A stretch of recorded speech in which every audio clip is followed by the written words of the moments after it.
Welcome to Jay's Analysis. I am your boomer dad. You're grounded for the next 2 hours. I know that was cringe, but it was supposed to be because I just realized I look like a boomer dad with these glasses. No, I'm not going to be wearing. But I did bring back my cop stash. You look good. You're arrested. You're arrested. Officer Handsome. Everybody in the audience is saying cringe right now. All right. Jamie has done research. We've not talked to Jamie in a long time, but she's back on the stream. Welcome back on. Thank you for having me. You bet. It's been a long time. I might be a little rusty, but we're going to keep doing this, and practice makes perfect. Last time we talked about movies, I think it was a few years ago, but can everybody hear us okay before we start talking? Does it need to be louder? Is the noise good? I'm the cop that pulled you over? Yeah, you're arrested for being a nerd. Violation of the nerd laws. Public citation. You're not talking? All right, so Jamie's with me, and we're going to be talking about her recent research on cults. We decided, I said, you've been studying cults. Let's do top 10 craziest cults. And we clickbaited you because they're not in order. There will be in some kind of crazy order. I don't know. I don't know what her topics are going to be. I have a rough idea. So she's going to be blowing my mind as we do the cult talk. Now, before we get started, I want to remind everybody that was Amid the Ruins. People are like, who still unironically listens to Vaporwave? That's so 2017, 2010. Who cares, dude? Shout out to Amid the Ruins 1453 for making 3 albums now of Dyer Wave. I think it's pretty badass. I think the Dyer Wave 2 was the most successful of that trilogy. I like it. Shout out to Amid the Ruins 1453. His channel is in the description. You can subscribe to Amid the Ruins 1453 if you feel so inclined. And people are saying, are you chewing tobacco on the stream, babe? Just gum. Just dip. It's just red, man. Oh, that's racist. So, yes, this is my girl, Jamie. By the way, Jamie was received into the Orthodox Church when? Year and a half? June 30th. Year and a half? Yeah. Almost? Yeah. Yep. So, how do you like Orthodoxy? You can't live without it. When people ask me... And you were formerly in the Illuminati before you joined Orthodoxy. Yeah, I was an evil witch. She was an Illuminati witch before she joined. No. According to the internet, you are. When people ask me about Orthodoxy, what I say is, imagine someone just gives you a giant chest full of priceless treasures for free. And you get to spend the rest of your life unpacking this, and you never get to the bottom. That's what Orthodoxy is. Okay, that's a good analogy. I would agree. Yeah.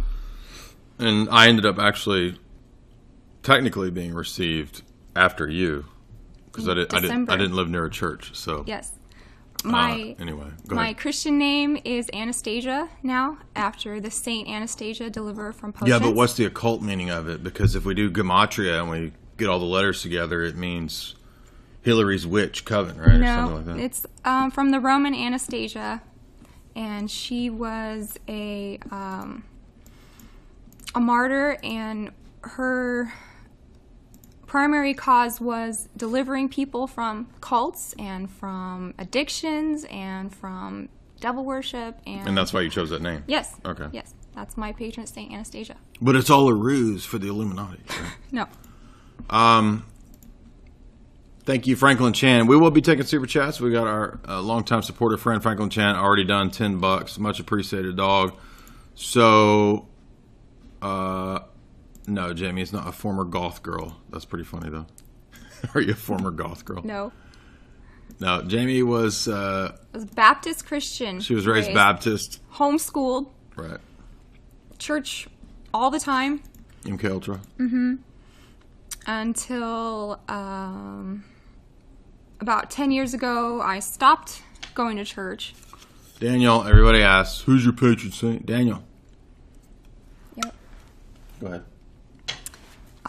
For a long time because I was very disillusioned with Protestant church and Christianity and the weakness of their convictions regarding the wokeness of all this information we're going through. They weren't very receptive to anything that I was trying to enlighten them with. So I can't tell. Yeah, I can't tell when people are joking or not in the chat. But yes, Jamie's my CIA handler. The haters are so dumb that you can't even tell when they're joking and when they're not. Oh. But some of them literally believe stuff like that. But anyway, so all right, we're going to talk about crazy cults because, as you said, your patron is help cults. People come out of cults and addictions. Yep. All right. And we're going to do 10 crazy cults. Now, we had a few questions about, are you going to do Osho? Actually, I'm thinking we'll just do a whole show related to Osho. In fact, Tristan and I were going to do a show, and then he got the flu or something the past couple of days. So Tristan and I won't be doing our normal stream that we were going to do. But we are going to do a stream on Osho in the future because it deserves its own show because there's so much of the intelligence background type stuff that goes on when it comes to Osho. So we're going to cover that in detail, but that'll have its own show. This is 10 other crazy cults other than Osho. Yeah. This isn't... Oh, show me the money. Oh, show me the money. For show. Remember, Osho. Remember in Jerry Maguire? Oh, yeah. And Osho's all about that bank, dog. He is. He had 17 Rolls Royces and that Indian woman who's his lover. Sheila. She goes, and he will have 20 by the time of the end of this show. And then when they questioned Sheila, she said, tough titties. Tough titties. They said, are you going to do your... Tough titties. do your sex cult stuff. Right? Mm-hmm. Yeah. Yeah. And she said, tough titties. They took the stones from here. All right. I don't know what the 10 cults are. Well, these... You want to start? Yeah, these aren't my personal top 10. This is from a book that we found in Nashville. You found. I found. And the title of the book is The Most Evil Secret Societies in History by Shelley Klein. Okay. So this is a Barnes & Noble book, so it's not that in-depth. It's just kind of skimming the surface.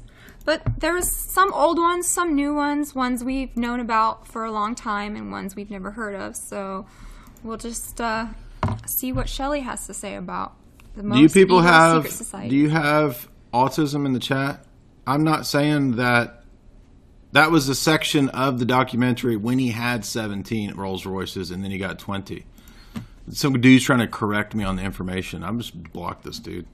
It's getting on my nerves. Yes, I know he later got more Rolls Royces. It was a section of the debate. I mean, of the documentary where he said that. Mm-hmm. She says that on, I think, she's on Oprah or Donahue. And she says, he has 17 and he will have 20 by Monday. Yeah, I know. If I read the chat, I get distracted.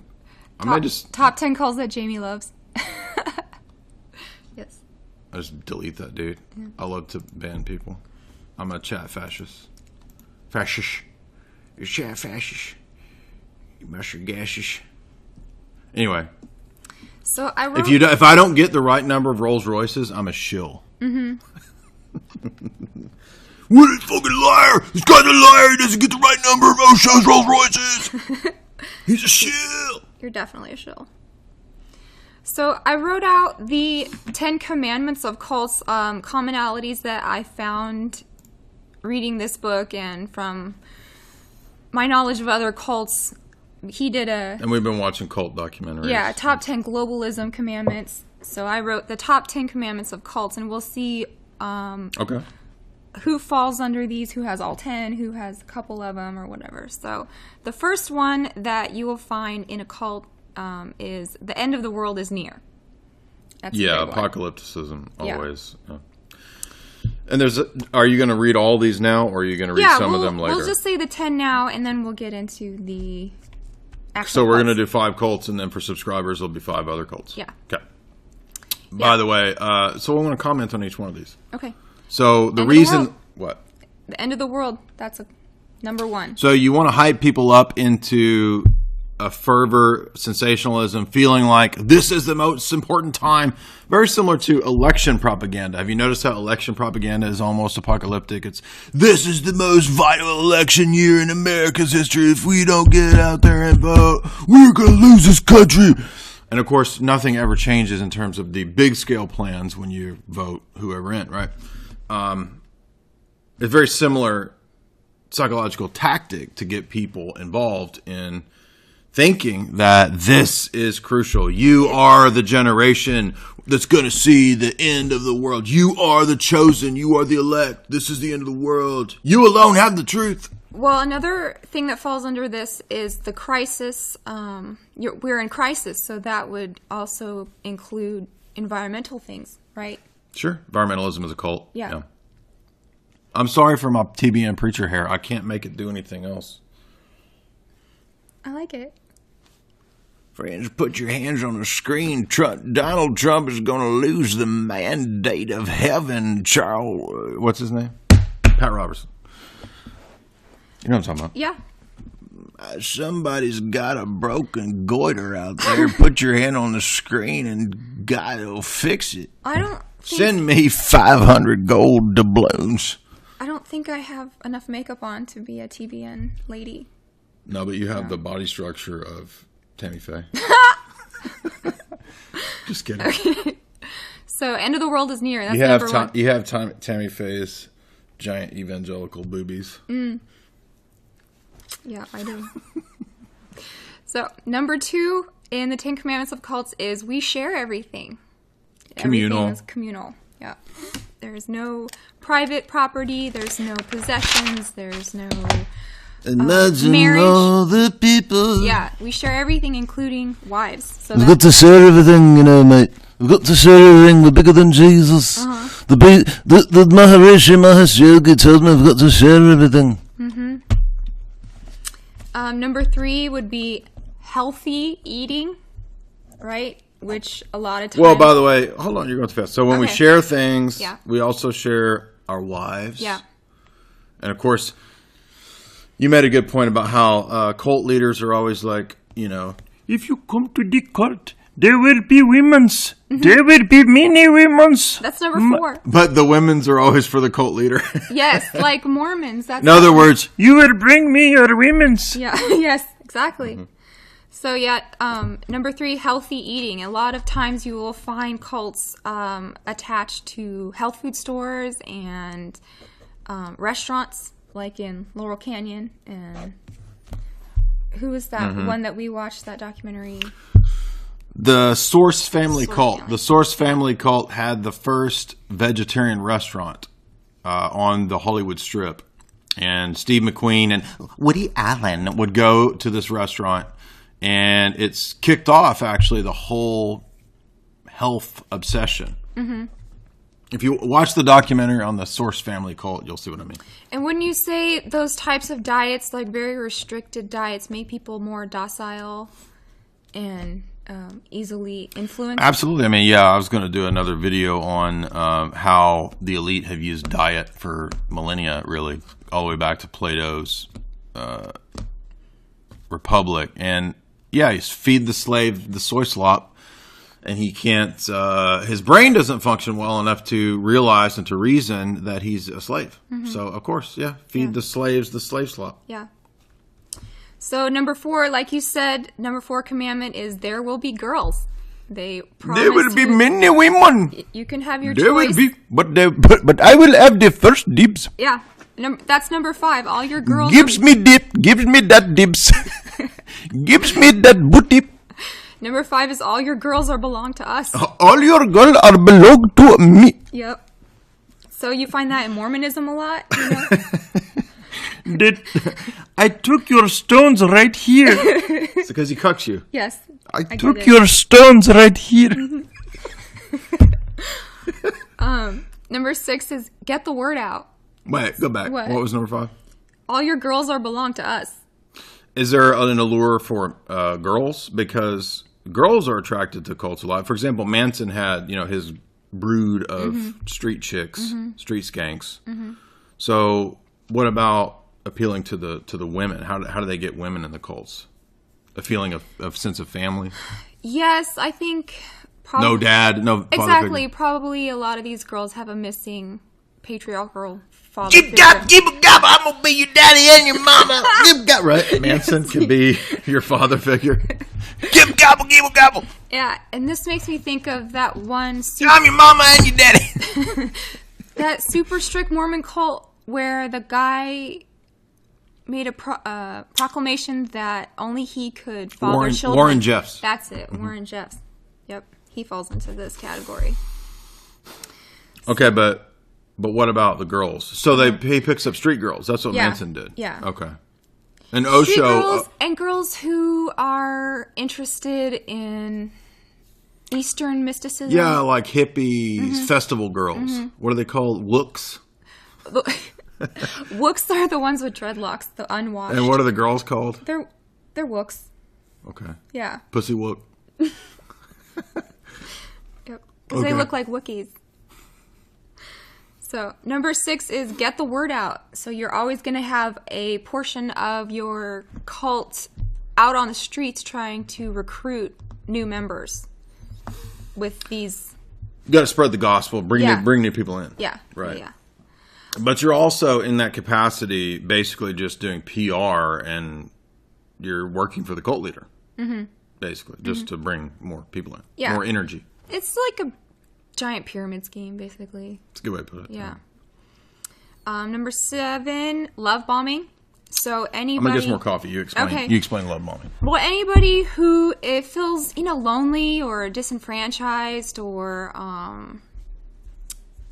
disenchanted with religion or society or politics, they come into the cult, and it is the priority of the members to welcome the new recruit with love bombing. And it's something that maybe a lot of people have never even experienced, this type of community.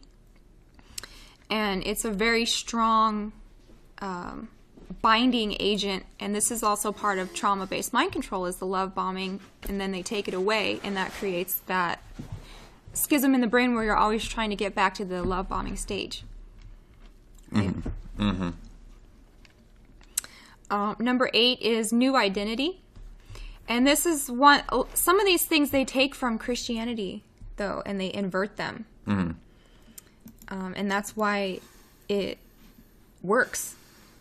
Don't you think? Yeah, I mean, I think all religions have this history of giving you an identity in the religion. So, your bar mitzvah, your baptism, your confirmation, Your initiation. You get the name of a saint, right? I mean, Orthodoxy has this. I'm Daniel.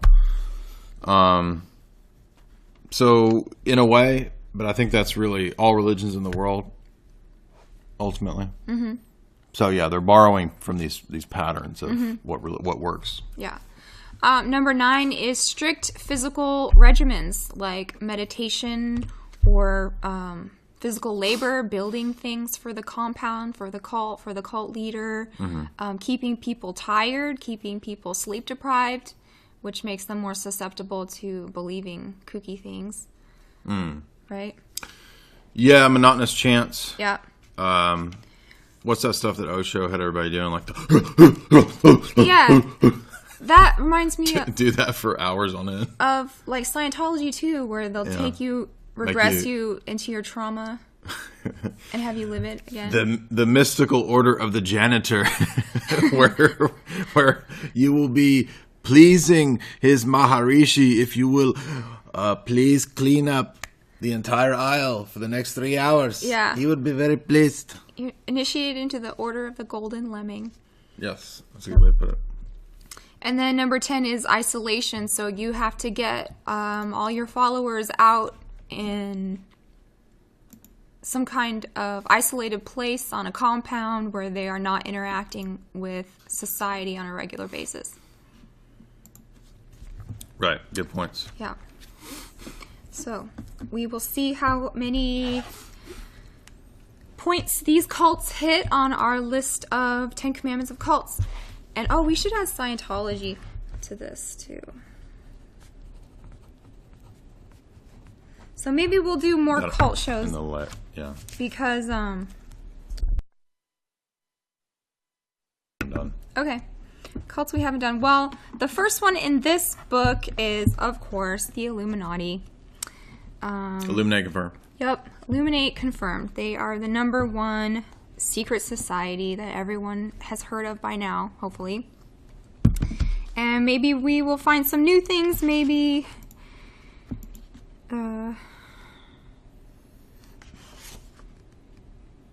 see things that we have already learned, but right now we're going to talk about the Bavarian Illuminati.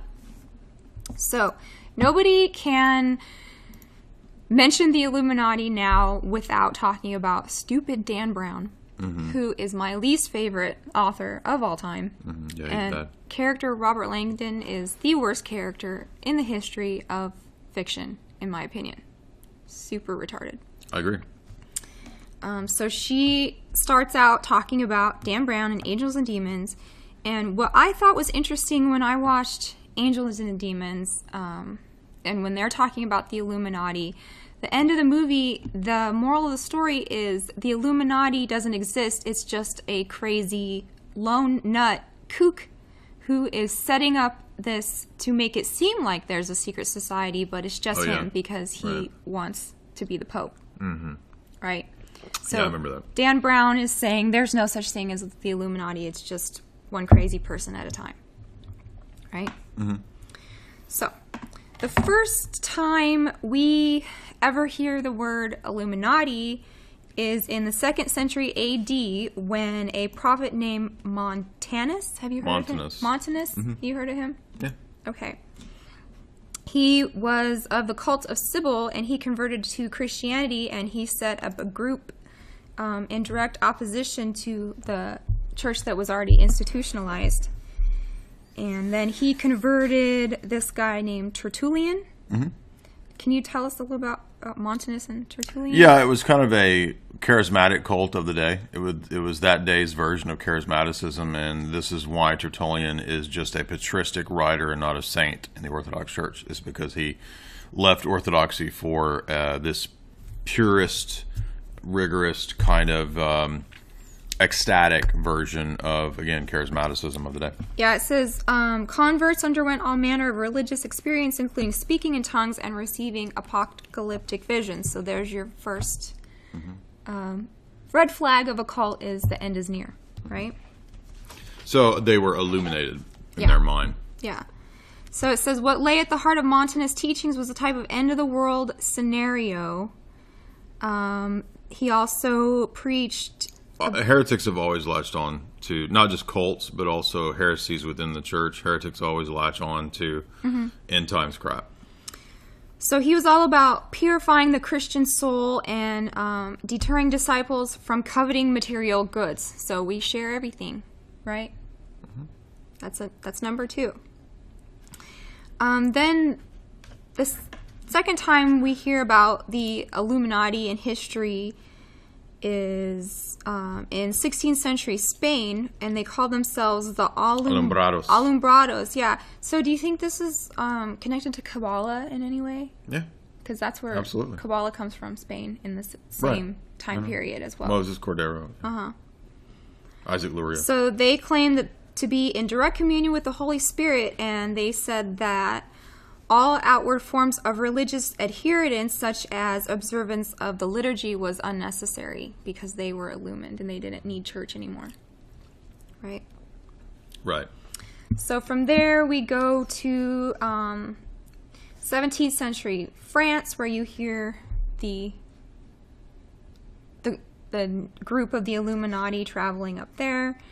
And then finally we get to 18th century Bavaria, where Adam Weishaupt comes into the picture, who is a really funny character because he, as a young boy, was educated by Jesuit priests.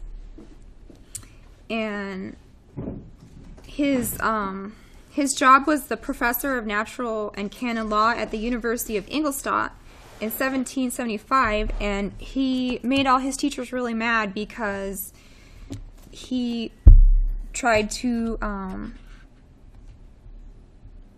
he was a social justice warrior. Basically, he was a liberal, right?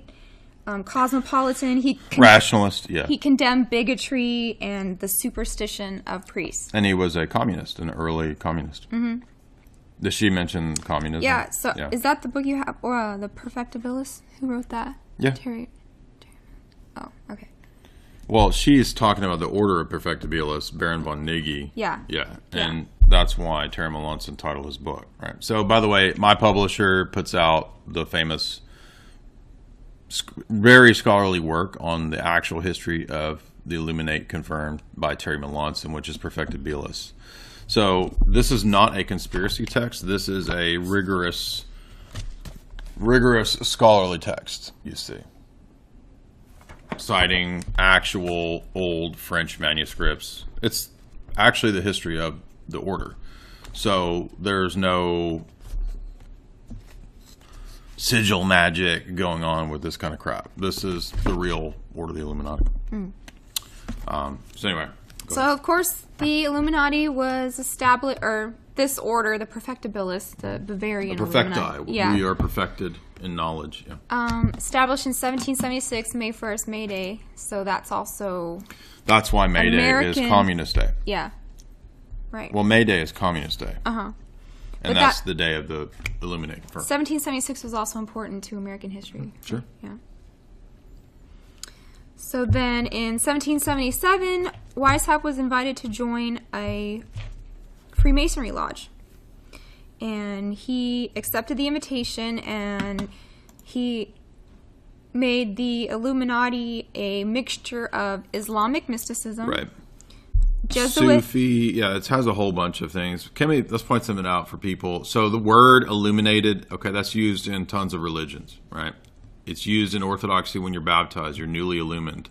So the word illumined doesn't mean everybody in all the religions is part of the Illuminati. This is stupid level evangelical stuff. It's a word that has a different meaning in different contexts and different religions. So, yes. So then also Jesuit mental discipline and a little bit of Freemasonry thrown in. This is the beginning of the Illuminati. I didn't know about the Islamic part. Mm-hmm. Yeah. So then there's this story. They don't really know if it's true or not, but there was a courier who had some secret papers who was supposedly struck by a bolt of lightning and died, and then they found Adam Weishaupt's papers, and this is where they're getting some of the information about Illuminati. Sounds kind of fantastical. What do you think? It's a famous story. I don't know if it's true or not. Yeah. But anyways, there is a direct link between Illuminati and Freemasonry, and they call it the secret society within the secret society. Correct. Right. Inner party, outer party. Right. So then they set their sights on the United States. Let's see.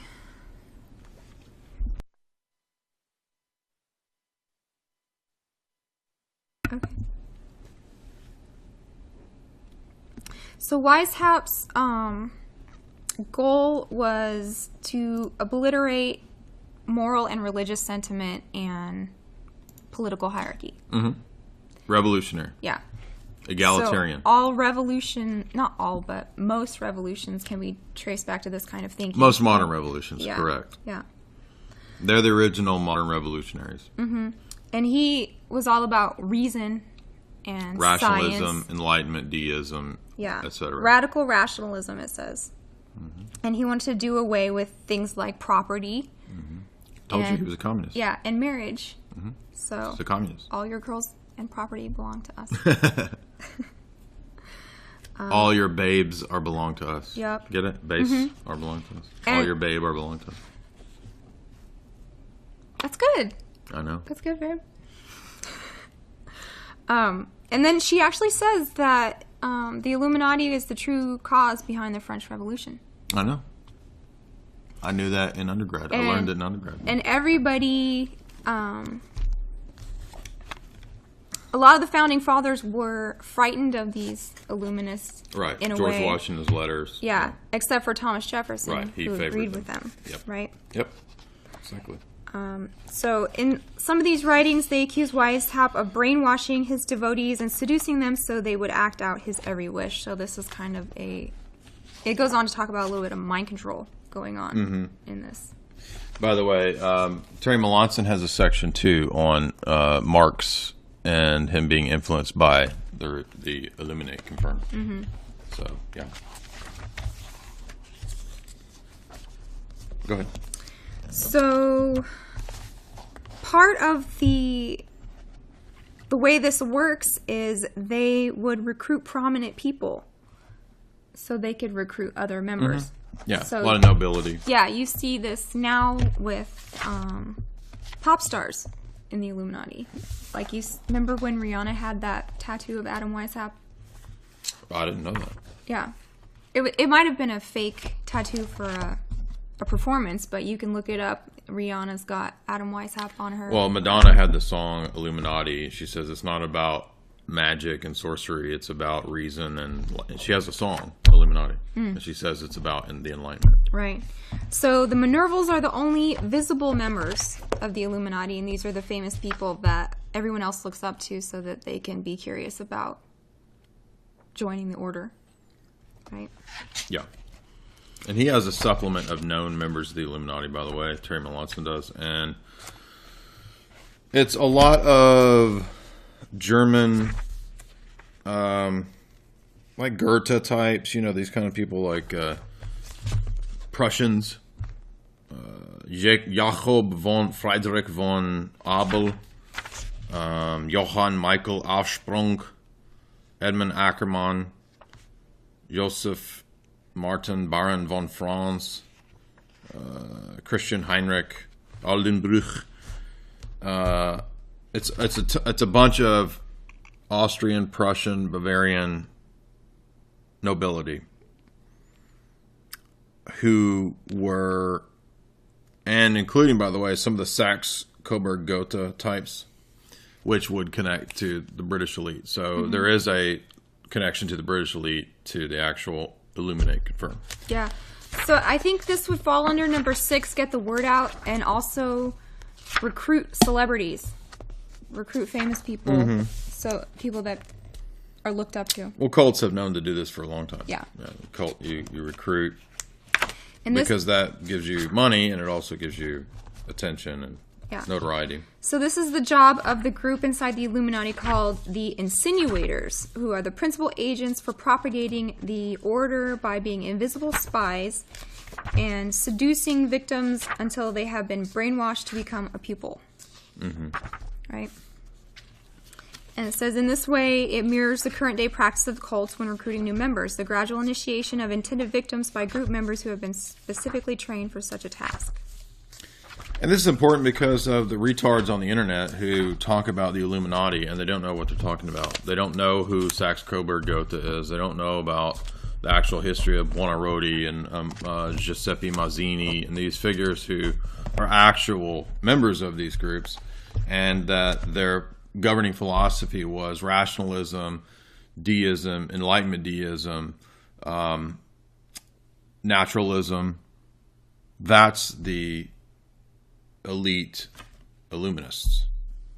It's not black magic sorcerers. Now, there could have been people who were into black magic sorcery, like John Dee, these kind of people, but that's not the Illuminati. They're not connected to the Illuminati. It's totally different.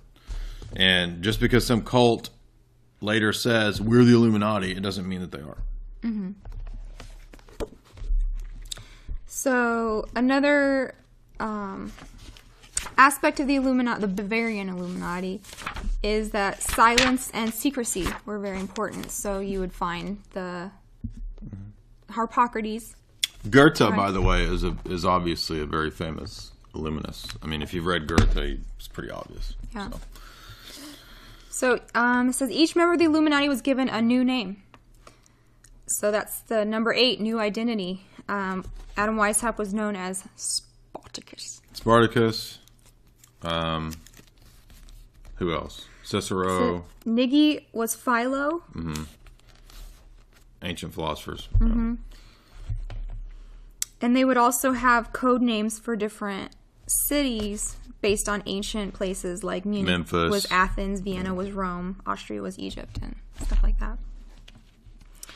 So some of the beliefs of the Bavarian Illuminati was that suicide was sanctioned.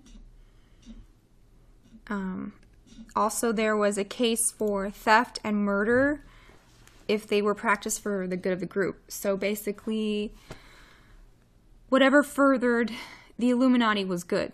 It was relative. Yeah. Right? The ends justify the means for the group. Yeah. So the ends justify the means if you're in the Illuminati. So after you are a Minerval, then you could become an Illuminatus minor. And at this point, you were to remove any trace of political and religious prejudice. And you were also required to study the Illuminati's secret arts, such as mind control and concealing one's true feelings from others. Mm-hmm. Right? So you have to be good at lying. Yeah, spies, right. And manipulating people. Let's see. Then you could become a Scotch Knight, and were privileged to enter a new lodge whose splendor was second to none. So you were initiated into this new space, just kind of like in church where it's very ornate and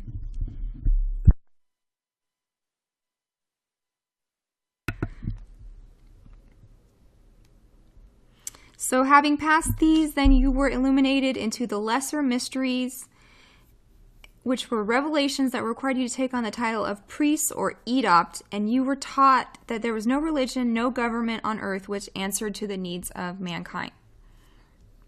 So basically, all other systems have failed. Mm-hmm.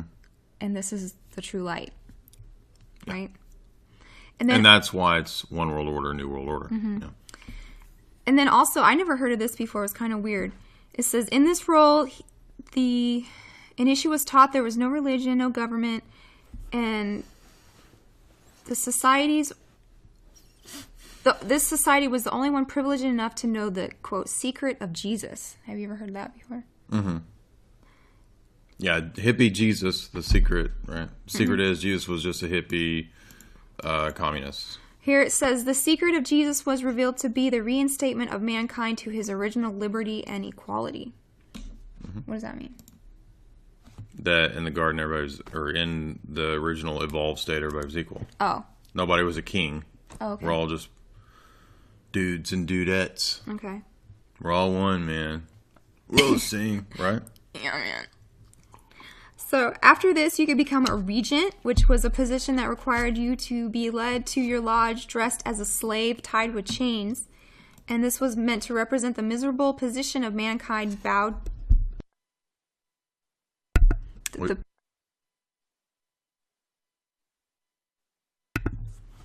So the patriarchy, down with the patriarchy? Yeah. It says the regent was to be led to his lodge dressed as a slave tied with chains, meant to represent the miserable position of mankind bowed down by society and government. Mm-hmm.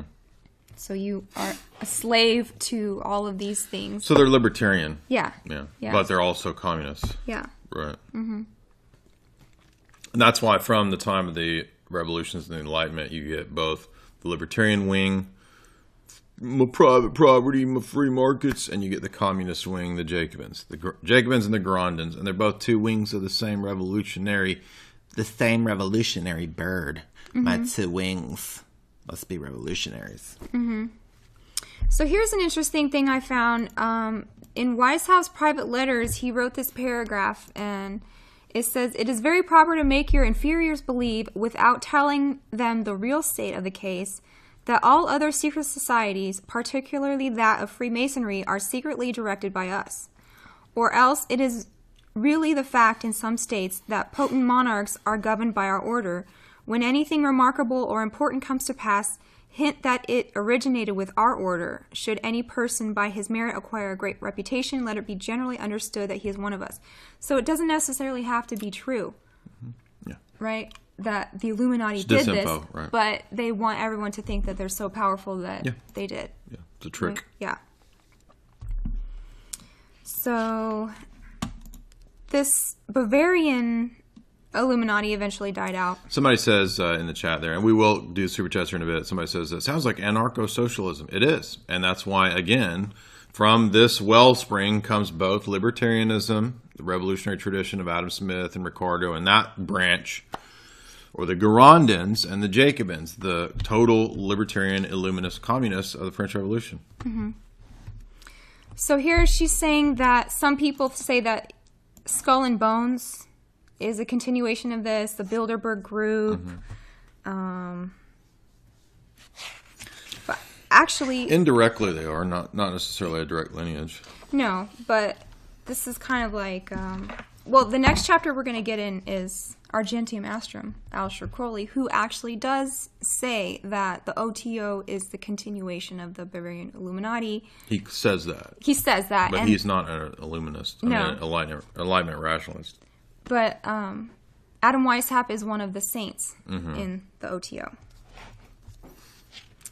So anyway, that is Bavarian Illuminati. Okay. Yeah, that's a good introduction. Again, if you want to read more on that, the best book is Perfectibilis by Terry Melanson. So that one's super scholarly. It's a classic, sort of the authoritative book in that subject matter. Yeah. All right. Tell us about the AA. Argentium Astrum, Orgies in Sicily, is what this chapter is. And this is your boy Aleister Crowley, who, I don't know how... Your butt buddy. Yeah. Very disturbed kind of person. He was from a relatively wealthy family, and he did not believe in equality. Right, the slaves shall serve. Yeah, exactly. Right. That's part of his dictum, is that there is a big chasm between wealthy and servants. Mm-hmm. And your will is the most important thing, and if you can use people to get to the top, then that's what you need to do. Yeah, who cares, right? Yeah. So he led a very comfortable Victorian childhood. He was part of, his parents were Quakers, part of the Plymouth Brethren. Yeah. And is that where we get the ideas of rapture from? Yeah, dispensationalism is from John Nelson Darby, Plymouth Brethren, and that's who gave us then the Scofield Study Bible, and that's all scam, correct? So here we see... A lot of cult leaders, by the way, come out of ridiculous evangelicalism. That's exactly what I was going to say, is that pushes them to... That puritanical weirdness, and then they go to the opposite extreme. Yeah. Let me get some more coffee. He said he was prepared to go out of his way to perform any act which might serve as a magical affirmation to his revolt against Christianity. And he reveled in his role as the Beast. So when he was 23, he joined the Hermetic Order of the Golden Dawn, which was a already established magical group that was kind of took Kabbalah, alchemy, tarot, astrology, divination, numerology, Masonic symbolism, ritual magic, and rolled them all into a giant taquito of gross stuff. A butt taquito. Yeah. Taquito, a butt, your butt. Because people are asking in the chat why the cult's always obsessed with butt stuff. I think that cults are obsessed, just from a practical standpoint, with base desires, because just like in society as a whole, if you want to control masses of people, you control them through their baser desires. Yeah. It's the easiest way to control people. Well, so that's why a cult's going to tap into what are the two most basic drives: food, biologically speaking, food, sex, and emotional desire. Hence, the cult wants to appeal to, we'll give you a family, we'll give you access to the babes, we'll give you, whatever. Have you ever heard that theory that there's certain nerve endings that are hit during anal sex that are... Yeah, you can't talk about that. What would you call it? Think like KJ does, of creative workarounds. Pee-pee in the poop? Yes, the peep in the poop. The peep in the poop is a very traumatic thing for your body to undergo. And it's a part of the... So it traumatizes? Exactly. Yeah, I'm sure it does. It will traumatize you into dissociation. Right, so, yeah. Yeah. So Crowley didn't last very long. In the Golden Dawn, he had a bunch of fights with his fellow magicians and magical battles. He lasted, not even 2 years before he was kicked out of that Golden Dawn. But here's a funny thing. No, it's not there yet. Hold on. Oh, yeah. Crowley intended to pursue his own studies and fulfill his wish to learn how to render himself invisible. So he thought he could actually use magic to be invisible. Like Mystery Man, Kenan and Kel, when Kel, I forget his name, but in Mystery Man he says, "I'm invisible when you're not looking at me." Yeah. You can't see me. If you look at me, I lose my power. But when you're not looking, I'm invisible, dog. He says, I reached a point where my physical reflection in a mirror became faint and flickering. It gave very much the effect of the interrupted images of this cinematograph in its early days. What a fruitcake. Don't you think? Mm-hmm. So then he meets his first wife, Rose Kelly, and they go to Egypt. And he is trying to summon up his holy guardian angel. And when they're on their honeymoon in Egypt, he's trying to do some magic rituals to summon up some sylphs for his girl. Mm-hmm. And she goes into a trance and she starts dictating this book of the law. Mm-hmm.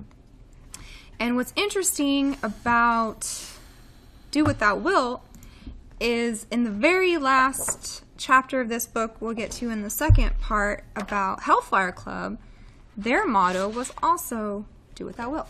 Yeah. Right? Rabelais. Mm-hmm. The Abbey of Rabelais. Yeah. So, do what thou wilt shall be the whole of the law, love in her will. And the third, every man and woman is a star. And this made me think of, like, YouTube and everyone trying to be me. Everyone can be a star on the internet, right? Yes, your 50 minutes of fame, like Al Pacino, as the devil says in Devil's Advocate. Yeah. So then he has a daughter who he named Nut Ma Ahathor Hecate Sappho Jezebel Lilith. Is that a mouthful or what? That poor kid was doomed from the start. She was.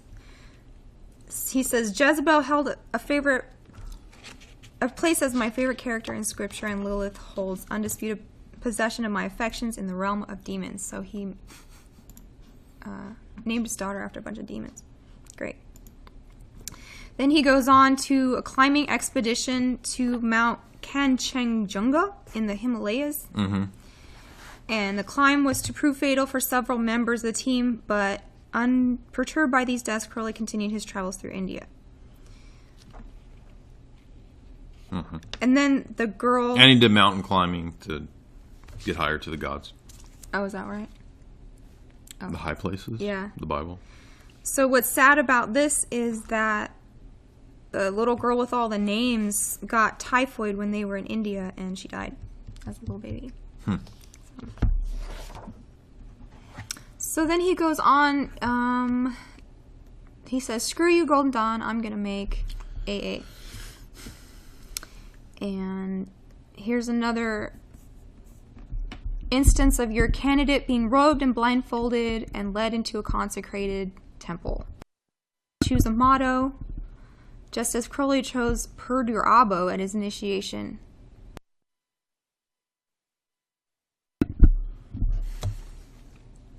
So let's see more about the AA. So he utilized a lot of Eastern... Oh. He mixed Western Hermeticism with Eastern esotericism and Tantra. Mm-hmm. Created his own thing. Here's a quote he had in his book, The World's Tragedy. It said, it included a defense of sodomy in the context that there seems no better way to avoid the contamination of women and the morose pleasures of solitary vice. The preface also contains a reference to the seduction of young boys. So all these people that say, love, man, love is the law. Like, we're not hurting anybody. Mm-hmm. That's Crowley. Right. Yeah. Yeah.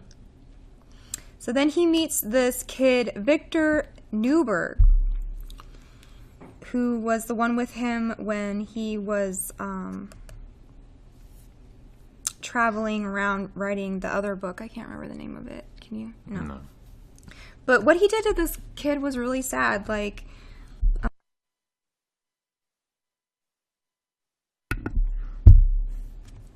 so Crowley was bisexual. Mm-hmm. He wanted to be with Victor Newberg, and Newberg was a virgin. And so Crowley came up with this plan where he wanted to be Newberg's sexual master. So he got him to propose to this girl. And then Crowley got Newberg to go see a prostitute to prepare for marriage. And then Crowley told the girl what Newberg did. The girl broke up with him, and Newberg was crushed. And then Crowley seduced the girl and had Newberg come over and find them. So Newberg was totally, like, messed up about this and became, like, Crowley's sex slave after that.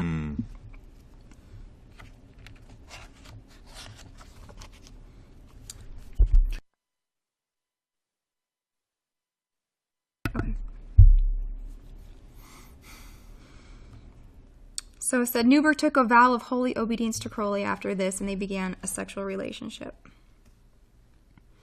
Newberg at times found Crowley's methods unnecessarily vicious, and this is how he treated women as well, branding them.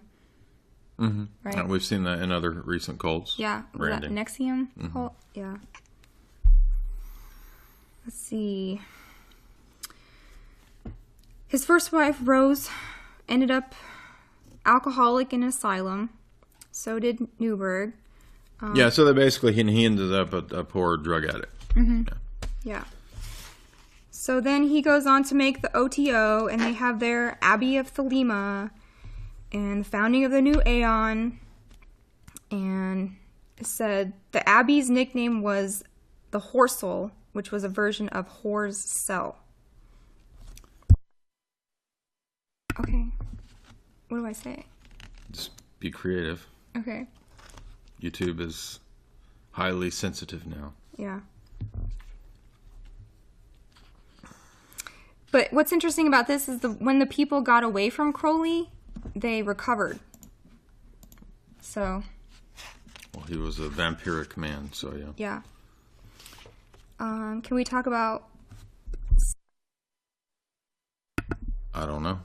Is it exceedingly gross? Kinda. Okay. Can't talk about it. Well, let's save that for the subscription part. Oh, okay, good. And we'll talk a little bit about the really gross stuff. Okay. Not on YouTube, but on audio. Okay, we'll save the rest of the gross Aleister Crowley stuff for later. Okay. Okay. You want to talk about Thule?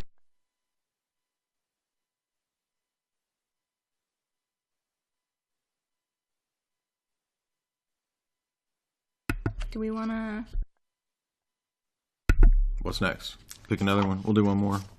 We got another weird one. Let's see. Muti? I don't know if we can do this. Are they really gross? Yeah. Well, can you talk around them? Child. Okay. Say the young were offered. Okay. So the Muti is an African cult. Now, I don't know about this one. So this one's new to me. I didn't either. So they basically do child offerings so that they can have an advancement as a culture in the way that they say that Jesus was sacrificed for the good of the community. That's their theory. So because Jesus died the way he did, we just need to repeat that with the youth. Mm-hmm. Youths. Mm-hmm. Offering of youths. Okay. Yeah. Bad theology, but Christ is final sacrifice. No more needed. So maybe we should skip this one. Okay. What's the next one? We'll do that one for the NC-17 audience. How about the Tong?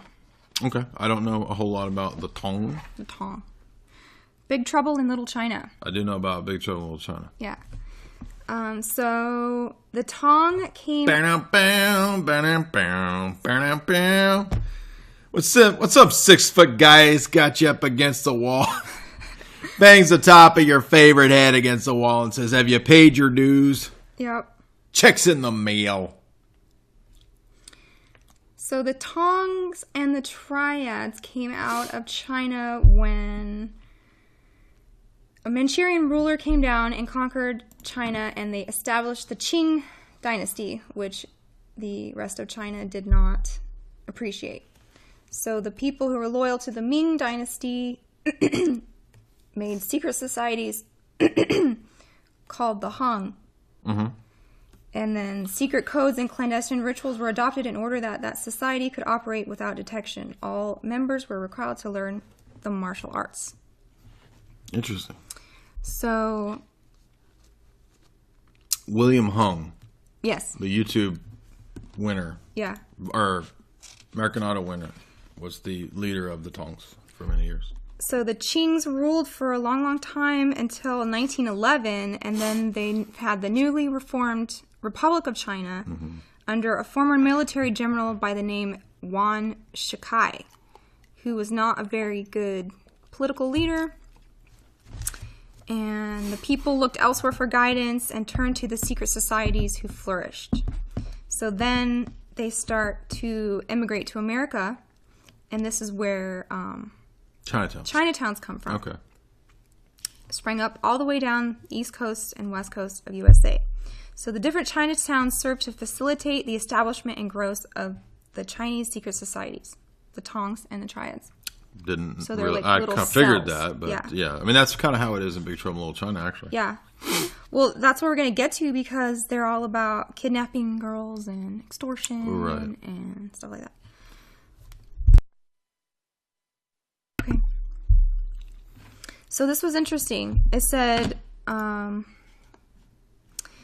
originally the word was tang, meaning a lodge or hall, although this generally referred to the group operating within such a hall rather than the building itself, much as a Masonic lodge refers to the members of the society rather than the place in which they meet, and a church can be the congregation as much as it is a building where the congregation worships. Mm-hmm. Right? So the tong is a building. Or a congregation. Right. So the immigrant Chinese people were, under the rule of the Tongs and the Triads in the Chinatowns because they did not trust They're mafias. the government. Right. So they would rather have internal conflict That's how the and gang warfare. The Irish Mafia and the Italian Mafia did the same thing. Mm-hmm. Yeah. Gotcha. So when they would come, it said the Tong would be the first organized group to set up all the operations there. They fashioned themselves to serve as a particular type of social unit, looking after all those who belong to their group, ensuring safety, protect the interests. So they would go to like a restaurant and say, you pay us X money a month and we will not wreck your restaurant and send hoodlums to ruin your business. So basically just extorting money all over the place. They were renowned for running illegal gambling, drug rings, extortion gangs, and prostitution rackets. So like the big five of whatever mafia. Vices. Yeah. Black markets. Yeah. Oh, and that's funny because a lot of these secret societies and cults, and they promise you girls, but a lot of times the girls are prostitutes. Right? Exactly. Or honey traps. Mm-hmm. It said, this is interesting. There was so many more Chinese men coming over than women. It was like 10 to 1. So this meant that the Chinese prostitution rings were incredibly lucrative because Chinese women were worth their weight in gold, basically, because there was not a lot of them. But they would regularly kidnap their rivals' women and hold them. Isn't that what Big Trouble in Little China is about? Yeah. Yeah. Yeah, that's in Big Trouble in Little China. Yeah. By John Carpenter. So then there was all these fights breaking out. That's also in Big Trouble in Little China. Yeah, but this was real. Like in the Wild West, you could walk into a saloon and there'd be Chinese men with machetes killing each other. Right.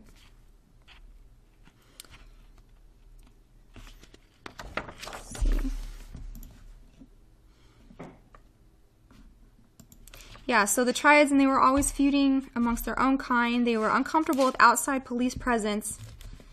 And this led to laws being enacted to stop the immigration of Chinese. So,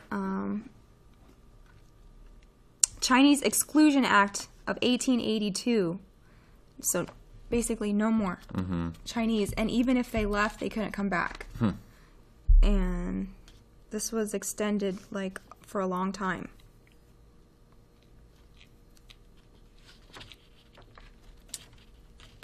Until 1943, and then only 105 Chinese people were allowed in the United States per year because of these gangs. Interesting. Yeah.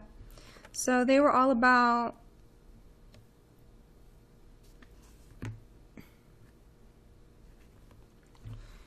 extortion, kidnapping. Let's see.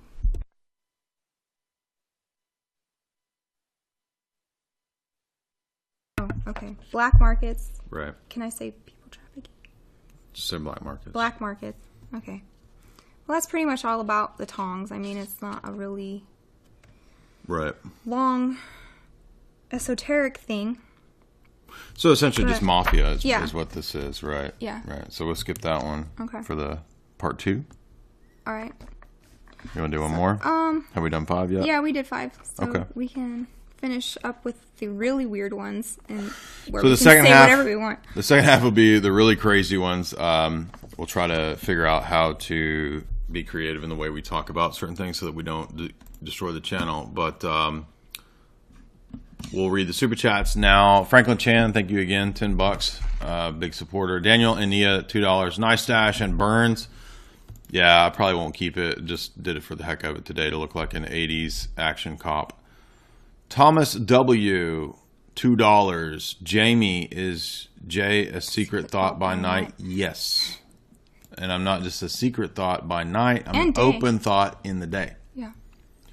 Paul Albert, $10. Thanks to both of you. I like this format. Thank you. Yeah, Jamie was eager to get back into talking about crazy stuff. So thanks for coming back. And thank you, Paul, for that support. Much appreciated. James Johnson, $20. Jay, in September, Patriarch Kirill met with Francis of the Vatican to talk World Church. Kirill brought a piece of metacarpal. Do you think Kirill was hip to World Church or literally giving Francis the finger? Yeah, I think that it's a difficult position if you're the Patriarch of Moscow to try to balance between East and West and have friendships and whatnot. It's not inherently wrong to have meetings with other dignitaries because these people represent countries. That's not ecumenism. It's not ecumenism to have a Roman Catholic person come to an Orthodox church. That's not ecumenism. The violation of the canons is very specific about what ecumenism, where it violates, and that would be if we were to go to the services of a Roman Catholic or something like that to pray in their liturgical services would be, according to the 6th, 7th Council's canons, a violation. So we can't do that. That's what's the wrong ecumenism. Or to say don't make converts, that's a violation of ecumenism. But I don't know about handing a metacarpal. I didn't know about that. So I couldn't say what his motivations were. But thank you for that, James Johnson. Much appreciated. Shining Diamond, $2. Jay, will you debate any YouTube leftists? I suppose, but that's never come up. Nobody's ever offered. No leftists have ever extended an invitation to debate. They probably wouldn't want to. I don't know. I wouldn't be necessarily opposed to it. I guess it would just depend on who it is. Doth, 4580, £5. Keep up the good work. God bless you both. God bless you, Doth. Lost my spot. Elvis Oxford, 5 A's. What do you think about, what about Peter Joseph from Zeitgeist? He thinks Jesus is a plagiarized myth and wants to start a Logan's Run society. I mean, that's obviously totally from the UN Jacques Fresco plan. Obviously, I would be opposed to that. And many people have debunked the sort of low IQ tier Zeitgeist analysis of Jesus. But thank you for that, Elvis Oxford. Appreciate your question. I don't put any stock in that stuff. It's kind of basic bitch level stuff. No offense to you. Lunar Force, $5. Any thoughts or opinions on Rudolf Steiner and anthroposophy? Would you consider it a cult? I would say so. I mean, not every cult requires you to, give all your money to them or totally mind control you. I mean, not every cult has every one of the 10 commandments of a cult. They could have 5 commandments of the cult and still be culty. But I would say Steiner and anthroposophy is. I mean, Blavatsky's theosophy is the basis for the United Nations. Would you say it's a cult? What is? Rudolf Steiner, anthroposophy. I don't know what that is. He's the student of Madame Blavatsky. Oh. Yeah? You know what Rudolf... he studied I never heard theosophy. That word. Okay, basically theosophy. Oh. Yeah, and it's also branched into a lot of other different, like... well, that's one of the branches. Thule and Nazis. Right? Yeah. Josh Baker, new member. Thank you for joining, Josh. Welcome. Glad to have you here. You'll look under the community tab to find the posts for part 1 and part 2 for members. Glad to have you on board. The Mahok, 2 A's. Thank you for those A's. Mahok. Conjure. Glad to see that Jamie is still around. Yes, she did not fade into non-existence or non-being. She still has substance and being. Nano Nerd 10 Canadian. Hi, Jay and Jamie. Great show. Based on your works, I know to avoid what the technocratic cult promotes, but how do we survive in the New World Order as the future gets crazier and crazier? Thanks. I think the basics of try to be self-sufficient, try to be outside of giant metropolis cities, try to be away from smart cities and 5G if you can, try to find an Orthodox church, try to be as off the grid, so to speak, as possible until we can't anymore, and then, I don't know. At that point, I don't know what to do. What do you think? Yeah, I mean, the church is the safe space if you really want to. But you have to find a good Orthodox church. Yeah. Right? But just in terms of day-to-day living. Mm-hmm. Would you agree? Can you cover it? Yeah. Shining Diamond, $2. Jay, will you do a review of Team America? Yeah. Probably. I love that movie. I think we talked about it a long time ago on a boiler room, maybe. But, yeah, we should probably redo that. Google account, $2. Thoughts on astral projection and astral vampirism? I would say that we probably should not do astral projection. I don't know what to say about astral vampirism. I think that falls under the category of like demonic attacks, so whatever you could do to up your defenses, put on your armor of God. And, you need to be in regular attendee of the Orthodox Church. So that's what I would say. Mm-hmm. Attend the liturgy. Admiral Squat Board, $5. Digging the 80s boomer stash. It's a shame that you guys have to get creative and say, you can't say, well, I mean, yeah, it's unavoidable though, because it's the algorithm mainly, right? I mean, they can't police all of these different videos. So it's the algorithm, and then you have to figure out ways to speak about things without saying the terms, because the algorithm is just looking for the term. Algorithms can't detect nuance. Hot Lava, $10. Off topic, it's not a huge problem, but basic level question. Why did God allow INCES in the beginning and then changed it? Aren't morals supposed to be absolute and unchanging? Great question. So the answer to this is, if you read, by the way, Father Seraphim Rose's big book, Genesis, Creation, Early Man, which we'll be doing talks on soon. The closer that we were to Eden, things were different. If you remember, in Genesis, people lived a lot longer, right? So our constitution, when we were booted out of Eden, Adam and Eve, our forefathers, it was different, and not everything was exactly the same. And for us, although morals and laws are a reflection of God's holy character, there is some flexibility there. So they don't reflect the essence of God, which, by the way, this is a problem in Roman Catholicism, because if the moral law, eternal law in Roman Catholicism reflects the essence of God, which that's what they say it does, that's what Aquinas says, and then they say that in the Old Testament God allowed polygamy to David and Solomon, and then changed this, then they believe that the moral eternal law, which is a reflection of the essence of God, can change. And they believe that polygamy is a mortal sin. Well, this is ridiculous, right? So that's actually a problem for Roman Catholicism. It's not a problem for Orthodoxy, though, because we don't believe that the moral laws or commands are reflections of the very essence of God, but they are, in a sense, a reflection of God's energies or his character. So in that regard, God can condescend to man to have different stages or phases of leading us back to him. And that's really what all of history is. So at the time that Adam and Eve were booted from Eden, there was no other option to produce offspring other than the other children that Adam and Eve had. So it wasn't biologically and genetically a problem at that time. It's not until later on, and as we get further and further away from Eden, after Noah, right, that it becomes more and more of a problem, a moral problem.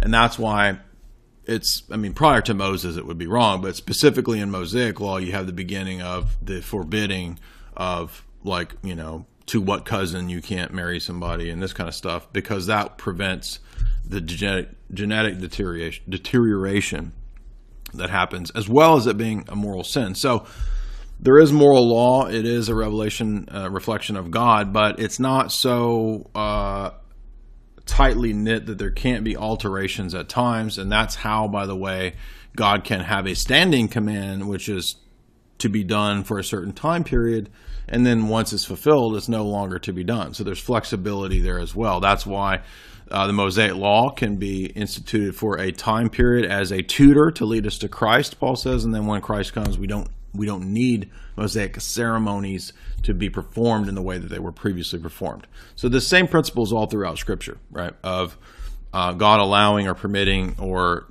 giving certain things for certain time periods, right? The conquest of Canaan's land, that was a standing law for a certain time period, right? It's no longer necessary to conquer lands in Israel. That's not what the church is supposed to do. Well, we're supposed to do it through the gospel, but not to gain literal lands, right? So that's the answer. The answer is that the closer that we were to the fall in time, the constitution and makeup of man was different, as was all the world, right? Methuselah was like 900 plus years old.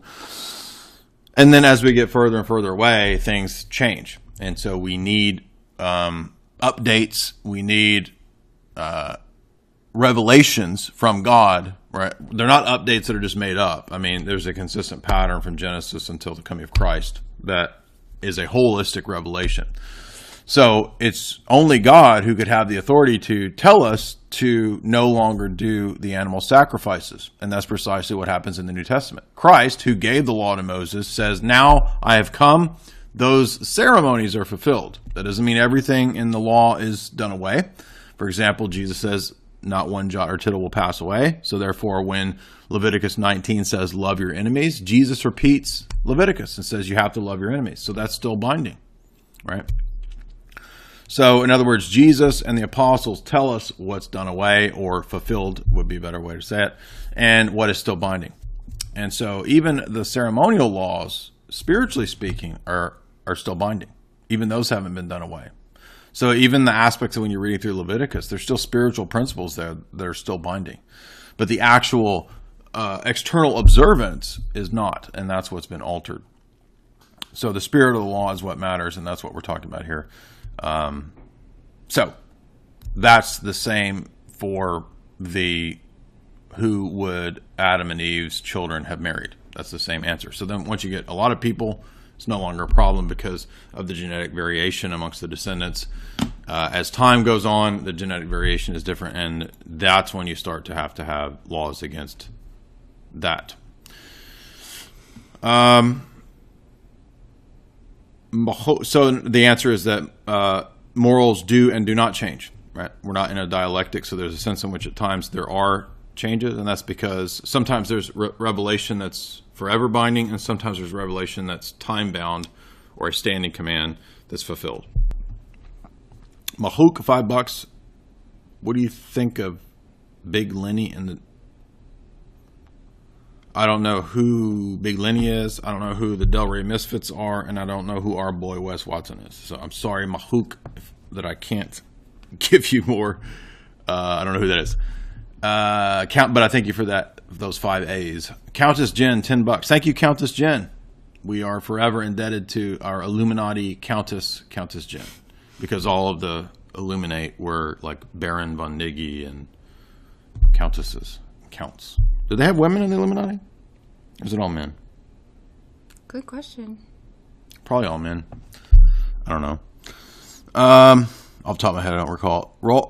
Raffling steaks, $5. Jay, does it make more sense to do these types of videos on BitChute so you don't have to censor as much? Well, the problem is that when I post the videos on BitChute, they get 30 views. So, I mean, I have a BitChute channel, but you know how hard it is to get people to go? They won't do it. So, I mean, might as well just keep doing it until you can't. And you guys are smart. You can figure out what I'm talking about. Plus, it makes me get creative to figure out ways to come up with new terms. Straw Hat Bear, $5. Much love, man. How did you two meet? We met through podcasting and interviews. But thank you for asking, Straw Hat Bear. Hair Abubu, 50 Knox. Rudolf Steiner is a sort of big thing in Norway. Didn't know that. A lot of private schools are built on his ideas. Yeah, I know that the Steiner influence is involved in a lot of those weird private schools. And that's ultimately connected, I think, to the UN. I have read on that in the past. But thank you for those 50 Knox. Straw Hat Bear, $5. Can you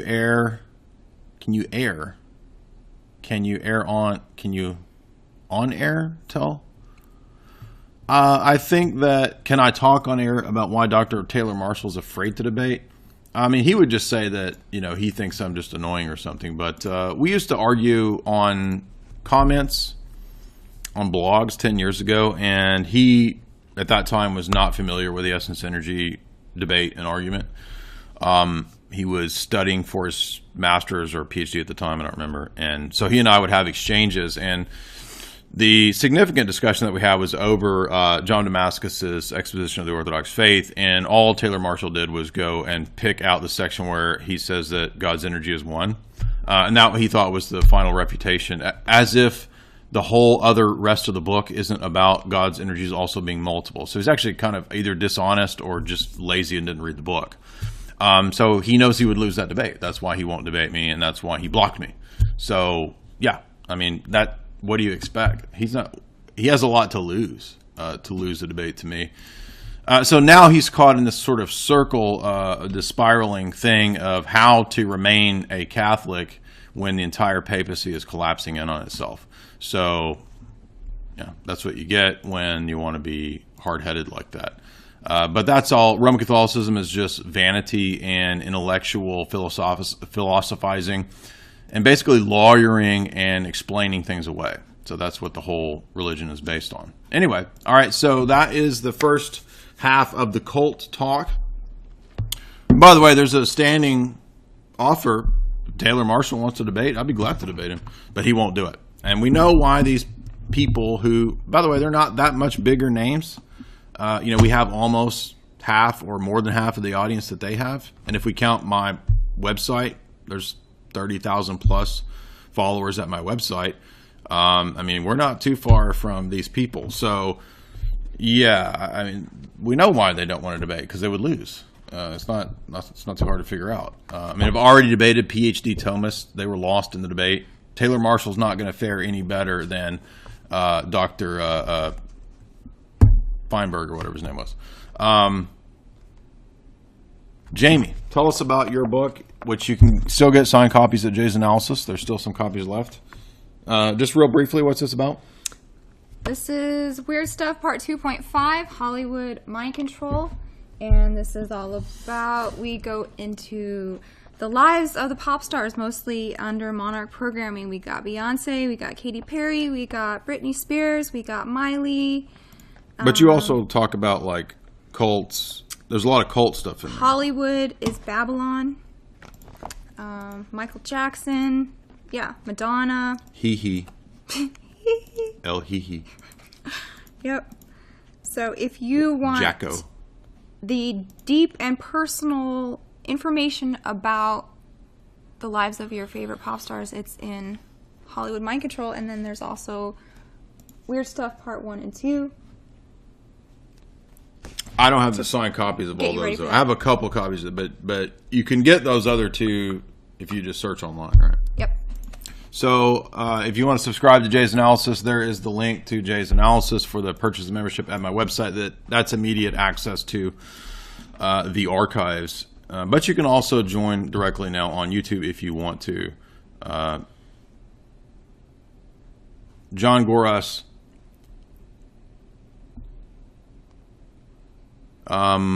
Word is RI took it in the neck as far as YouTube goes. What does took it in the neck mean? Pagans. Pagans. Keep it stash. Foregone. Thank you, Foregone, for that. Keep it stash. What does took it in the neck mean, John? Put that in the chat since you gave the super chat. I don't know what took it in the neck means. You mean they got booted or something? Can't wait to read Jamie's book. Yeah, you guys will like it. You think the girls will like your book? Oh, definitely. Yeah. I like girls. Right. They seem to enjoy your style. Yeah. Oh, they got booted? Well, pray for us that we will stay around. Definitely want to... I did have some difficulties this week with YouTube on my channel. I think we've got it resolved, though.